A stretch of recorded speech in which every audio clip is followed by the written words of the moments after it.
आंखों की दो बूंदों से सातों सागर हारे हैं जब मेहंदी वाले हाथों ने मंगलसूत्र उतारे हैं। जी हाँ, कुछ ऐसा ही मंजर था 14 फरवरी 2019 को जब सीआरपीएफ के 45 जवानों ने अपने प्राणों की आहुति दे दी थी। उस दिन तिरंगा पहनाने से ज़्यादा कफन के लिए इस्तेमाल हो रहा था। आदरणीय अध्यक्ष महोदय, सम्मान्य निर्णायक मंडल एवं उपस्थित साथियों, मैं सीआईएसएफ से उप निरीक्षक पिंटू राम मीना आज के वाद विवाद के विषय को केंद्रित करते हुए विपक्ष में अपने विचार प्रस्तुत करना चाहूँगा। महोदय, मैं एक सैनिक हूँ और मेरे लिए तो संविधान ही गीता है, बाइबल है, कुरान है तथा भारतीय संविधान के अनुच्छेद 33 के तहत मेरे मौलिक अधिकार इसलिए छीने गए हैं ताकि मैं देश की रक्षा कर सकूँ, देश के आत्मसम्मान और मान मर्यादा को बचा सकूँ। उतना ही नहीं, माननीय सर्वोच्च न्यायालय द्वारा 1964 में रामस्वरूप बनाम भारत संघ मामले में स्पष्ट किया है कि एक सैनिक के लिए राष्ट्रीय सुरक्षा ही सर्वोपरि है। जबकि महोदय, आज हमारे देश में खौफनाक मंजर को देखकर यहाँ की जनमानस मौत से मोहब्बत और जिंदगी से नफरत करने लगी है, क्योंकि अपराध के मुकाबले कानून बौना नजर आने लगा है और ये मानव अधिकार तो अपराधियों के हित में तन जाते हैं, इसीलिए तो रोज भेड़िए साक्षात छाती पर चढ़ जाते हैं। अध्यक्ष महोदय, राष्ट्रीय सुरक्षा के लिए लड़ी गई लड़ाई कोई क्रिकेट का मैच नहीं जो आज हार गए तो कल जीत जाएंगे। ये वो जंग है जो आज नहीं जीती गई तो कल देश को वीरान कर देगी, इसीलिए इसको जीतना बहुत जरूरी है। और हम रोज जीतते हैं तभी तो पंजाब की तर्ज पर जम्मू कश्मीर और उत्तर पूर्वी राज्य भारत के नक्शे में हैं, नहीं तो युद्ध विराम संधि, शिमला समझौता और ताशकंद जैसे कई समझौते रोज जम्मू कश्मीर की घाटियों में बेआबरू होते हैं। महोदय, राष्ट्रीय सुरक्षा का मतलब यह नहीं कि नक्सली आतंकी हमलों में जवाबी कार्रवाई न करें।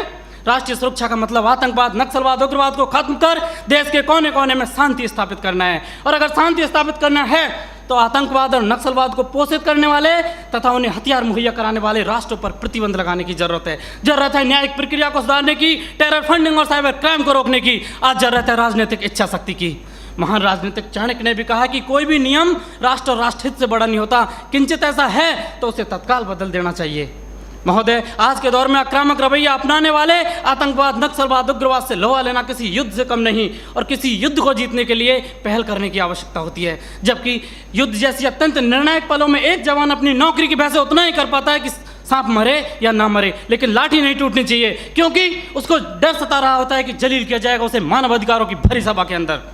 उसे डर सता रहा होता है कि ना तो कानून छोड़ेगा और ना इतर का ताड़ बनाने वाली मीडिया की पैनी नजरें छोड़ेंगी, जिसका ज्वलंत उदाहरण पहले कश्मीर में जवानों के सिर कटवाए तब जाके सर्जिकल स्ट्राइक किया।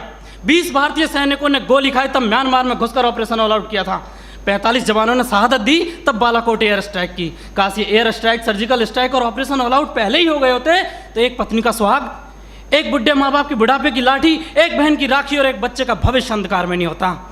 महोदय, डॉक्टर भी कैंसर का इलाज करता है तो संक्रमित कोशिका को काट कर फेंक देता है ताकि वो नासूर ना बने, और आज हमारे देश में आतंकवाद, नक्सलवाद और उग्रवाद तो उससे भी गंभीर समस्या बने हुए। ये एक नहीं, दो नहीं, तीन नहीं, हजारों निर्दोष लोगों की जान ले लेते हैं। महोदय, मेरे विपक्षी साथी किन दरिंदों के लिए मानव अधिकारों की दुहाई दे रहे हैं? उनके लिए जो विश्व के सबसे बड़े लोकतंत्र में सत्ता का गलियारा बंदूक की नली से नापना चाहते हैं, या फिर उनके लिए जो राजनीतिक शून्य, आर्थिक विफलता और अराजकता फैलाना चाहते हैं, या फिर उनके लिए जिन्होंने 38 भारतीय नागरिकों को इराक के मौसूल में मौत के घाट उतार दिया था और उनके घर वालों की पथराई आंखों को मिला भी तो सिर्फ ताबूत और ताबूत में मृत्यु प्रमाण पत्र, या फिर उनके लिए जो राष्ट्र विरोधी नारे लगाते हैं, अब जलम शर्मिंदा है, तेरे कातिल जिंदा हैं, कौन है अफजल का कातिल, भारतीय संविधान या सर्वोच्च न्यायालय?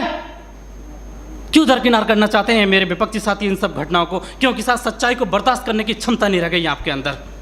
महोदय, सच ये है कि हमारी बंदूक की नली से निकली हुई गोली को 1000 बार सोचना पड़ता है कि उसे कब, कहां और किसे लगना है, जबकि एक आतंकवादी की गोली को कोई निर्णय लेने की आवश्यकता नहीं होती। एक जवान की उंगली अगर ट्रिगर पर है तब हम यहाँ खुली हवा में सांस लेते हैं। -40 डिग्री तापमान पर एक जवान अपनी हड्डियां गलाता है तब हमें सहूलियत मिलती है बुद्धिजीवियों की तरह बातें करने की, सहूलियत मिलती है संवेदनशील होने की, डिस्को जाने की और त्यौहार मनाने की। अध्यक्ष महोदय, सच्चाई ये है कि दुश्मन देश के बाहर ही नहीं, देश के अंदर भी हो सकता है। मंदिर, मस्जिद और गुरुद्वारे में भी हो सकता है, यहाँ तक कि सदन के अंदर भी हो सकता है, जिसे नकारा नहीं जा सकता। और ये मेरी जिम्मेदारी है कि बाहर भीतर हर तरफ देश की रक्षा करूं, और ऐसा करते वक्त अगर मेरे और मेरे परिवार के मानव अधिकारों को कुचलना भी पड़ा तो मेरे लिए सौभाग्य की बात होगी।